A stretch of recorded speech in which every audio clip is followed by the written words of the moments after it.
en compagnie de Marc Jakubowski et du quartier maître Daniel Marc. Tout début du salon, il y a déjà beaucoup de monde, non? Ça commence, je sais pas, mais il y a déjà quelques centaines de personnes dans la salle, hein. Ça démarre bien là. Alors dites-nous un petit peu ce qui se déroule, parce que là on voit beaucoup d'auteurs et beaucoup de dédicaces déjà en cours. Ah oui, il y a pas mal d'auteurs, il y en a 39. Mais il y a surtout le thème qui est très intéressant, Napoléon et l'Empire. Et l'empereur nous honore de sa présence. Et quartier maître, dites-nous un petit peu en quoi ça consiste, Daniel. Eh bien, je suis un personnage de la BD, donc qui tout le long de la BD suit l'histoire.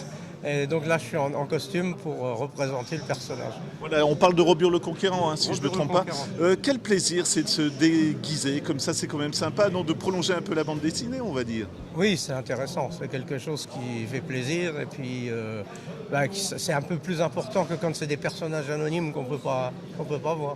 Voilà, Marc, prolonger l'expérience pour les visiteurs, c'est ça, avoir des gens comme ça qui viennent costumés et puis qui donnent vie à de la bande dessinée, tout simplement. Là, par exemple, on a Jean Tourton. Jean Tourton, il est là-haut, en uniforme de général d'Empire. Et donc, il dit qu'il s'est baigné sur Napoléon, mais Jean Tourton a fait des voyages d'Alix, a travaillé avec Hergé, donc c'est un grand personnage. On a François Rabas à côté, il est habillé en notable du 19e siècle, la redingote, le haut de forme. On a des expositions magnifiques sur l'Empire. On a un canon de campagne à l'extérieur de la salle qui tire, attention, mais bon, pas de problème avec les gendarmes, on ne tirera pas. Voilà. Salon aussi, c'est pour les collectionneurs, j'imagine, parce qu'on peut voir, redécouvrir, replonger dans son enfance, tout simplement. Oui, il y a quand même 10 grands stands de collectionneurs, disons de bouquinistes avec des BD anciennes. Donc ça, c'est le domaine des collectionneurs. On y recherche la perle rare et voilà. Je ne peux pas vous en dire plus, il faut venir à EuroBD.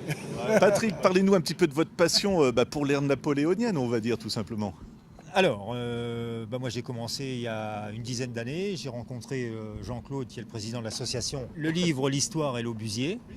Donc on peut consulter le site sur internet, c'est Le Livre, l'Histoire et l'Aubusier. Vous tapez ça et puis vous tombez sur le site où il y a tout ce qu'on a fait, les différentes manifestations auxquelles on a participé depuis déjà, ça va faire une dizaine d'années maintenant.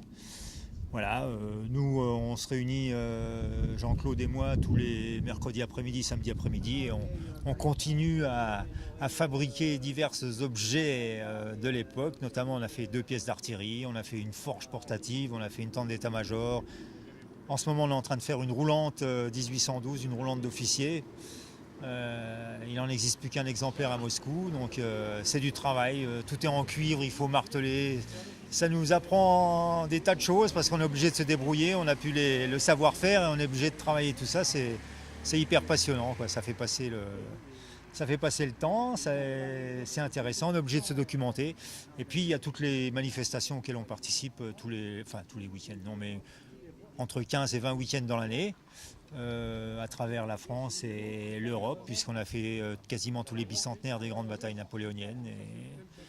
Et voilà, là on fait un peu plus de loco-régional, mais bon, le 15 août on était encore à Ajaccio, ou ce genre de sortie, quoi. Qu'est-ce qui vous plaît? Parce que c'est la beauté des costumes aussi, de recréer comme ça toute une époque. Alors au départ, les gens viennent dans le groupe pour diverses raisons. Ce sont tous à la base des passionnés d'histoire, ça c'est une généralité. Puis il y a des gens qui sont plus intéressés par les armes, d'autres les uniformes, d'autres l'histoire en elle-même. Et franchement, dans le groupe, il y a absolument de tout. On est un groupe, nous, on privilégie les copains et l'amitié. Déjà ça. Si vous n'êtes pas capable de vivre en groupe et d'être un bon copain, déjà c'est foutu. Mais en plus de ça, on se retrouve avec des gars qui ont des savoir-faire totalement différents et hallucinant, quoi. Bon, Jean-Claude, il peint, il a gravé les pièces d'artillerie, on a refait toutes ces choses-là. On a un autre copain, lui, il fait des pipes, mais le gars, il a sa petite échoppe. Et sur un bivouac, il s'installe là, il est en artilleur à pied de la garde et il a son échantillon de pipe, il explique aux gens en quoi c'est fait, comment c'est fait et tout. Il a quand même été 5 fois champion de France des fumeurs de pipe et tout. Et dans le groupe, il y a des tas de gens comme ça qui ont des particularités, des savoir-faire. Voilà. Donc ça fait... La diversité fait que on s'entend tous bien ensemble, on est content de se retrouver et voilà. On a un général... Lui, il travaille dans les travaux publics, dans le civil, il est général.